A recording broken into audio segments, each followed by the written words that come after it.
Hi. I've had confidence in our government, Tory government at the moment. We have in 2016, but I don't feel they're behaving as they should with the referendum because they're intent on for us to remain. Now there are about 50% of MPs in all parties, be it the Tories or other parties. 50% want to remain, 50% want to exit the EU. Um, and I feel that the government are actually abusing their power. And I bring two issues to your attention with this. I have a postal vote because I've had health issues and I just wanted to make sure I had access to voting at any time. And I've received this leaflet in the post, um, which about important information for your postal vote for the UE referendum. Now, it says the issues as to why we should vote to remain. And on the other side, I was reading this thinking, in a minute they'll get to the option of about our exiting. But no, it's all about remaining, why we should remain. Now, this I feel very much is an abuse of power because I'm going to speak about the EU government leaflet that they've sent out to everybody in a moment. But with this one, this is a postal vote, reminder vote. Everybody that's going to be voting by post, they're going to receive this. Now, for those that haven't had a great deal of time to investigate making a vote, what they're going to vote, will be put in fear with this because it's all about what will happen if we remain, if we come out, and none of the positives of what might happen if we come out, nor really the negatives of staying in. And the main negative is this unlimited immigration. That while we remain in the EU, we cannot stop the population of 28 countries in the EU coming to England to work. And it's just unsustainable. We're one of the stronger economies here, and many will want to come here. And many speak English, and many will want to come here. It's just an impossibility. And if we remain in, this is the key problem. This is the whole reason why we're having the referendum. Now, I feel that's an abuse of the government power by sending that out, and I feel if we do lose, if Brexit does lose, there will be an issue of it being an unfair referendum vote. The other issue is we've got, this is page 10 of the EU referendum leaflet that I believe is being sent out to everybody and is online as well. Controlling immigration and securing our borders. Now this is, if you note that little piece there, securing our borders. It says that I'll read it to you. The UK is not part of the EU's border-free zone. We control our own borders, which gives us the right to check everyone, including EU nationals arriving from continental Europe. So they're actually saying we control our own borders, but this is not correct. They're talking about, yes, you can check the passports at the borders and you can stop criminals coming in maybe. But when we in the referendum are talking about controlling our borders, we're actually talking about this law of the EU, which insists that we must allow free access to everybody who's in the EU to come into England if they wish. And after 5 years, anybody that stays here, they can obtain a British passport and then gain all the rights of residency, citizenship, and their family as well. So this is very disingenuous, I think is the word. It's not wholly giving you the truth. Now, Theresa May on the Andrew Marsh show said something similar along these lines. They kept saying to her, well, what about the immigration and controlling the borders? And she kept saying, well, we can control the borders, we can, and went on about the criminals and the border checks, etc. This is very misleading. They checked with her on it maybe 2 or 3 times, and she kept coming back to that issue about the criminals and the border controls. But that isn't what we mean about the immigration, and it's not right what they're doing, because they're for those that haven't got time or the knowledge to go into it very deeply, they will be fooled by that. And we will have people voting because it's such a large issue, the whole issue about the economy and that sort of thing, that they will just vote to remain out of fear, even though they're very concerned about the immigration, as I was.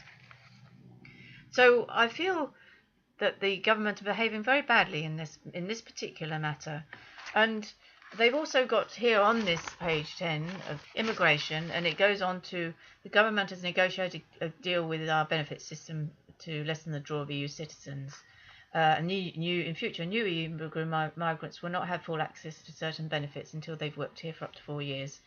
Now, I've read somewhere that it's a case that even during that 4 years, they may start lower than our own citizens that are already here on the benefits, the tax credits, or and this sort of thing.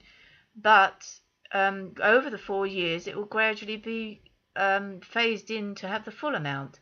So, maybe after 1 year they won't get so much. Then the second year they get a bit more, and then the third year they get a bit more, and by the fourth year they get everything.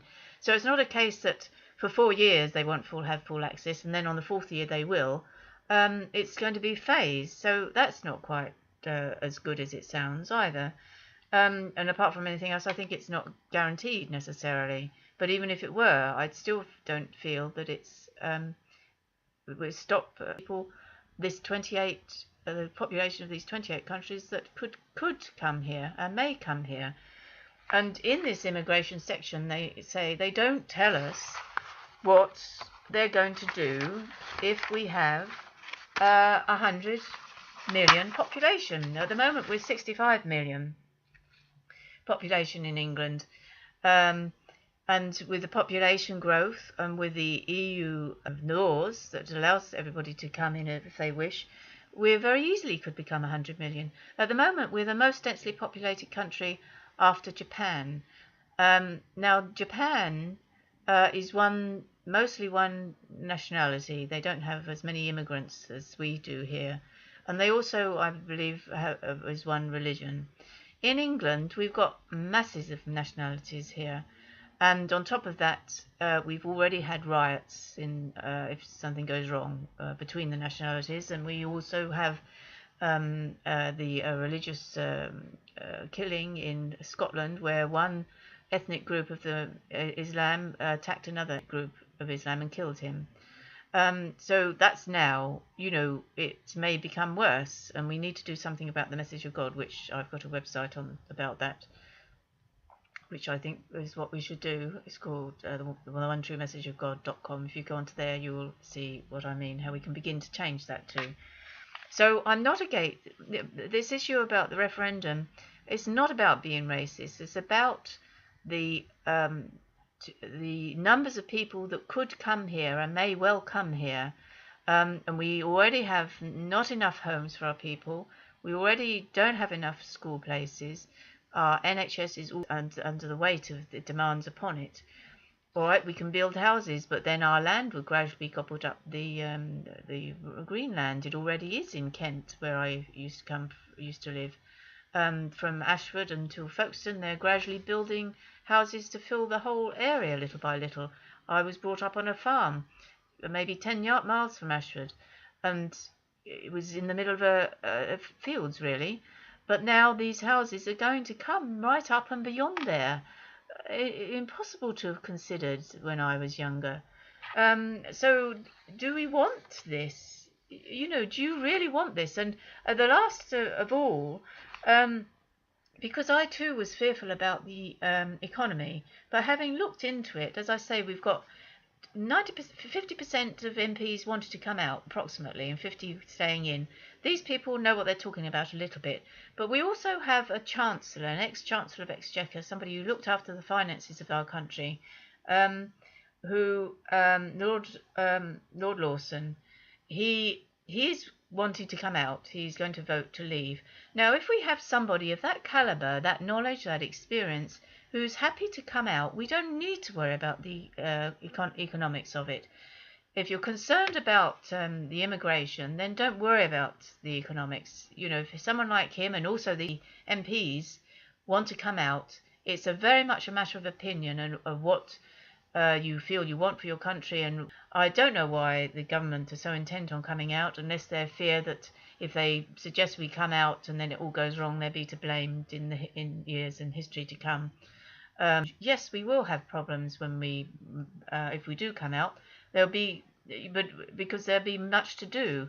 But the thing is, if we remain, we're going to have problems as well, because of the immigration, because of the homes, because of the NHS, because Europe has control of 60% of our laws, and likely to be more. And we've got the refugee issue, which they were going to distribute throughout all of Europe.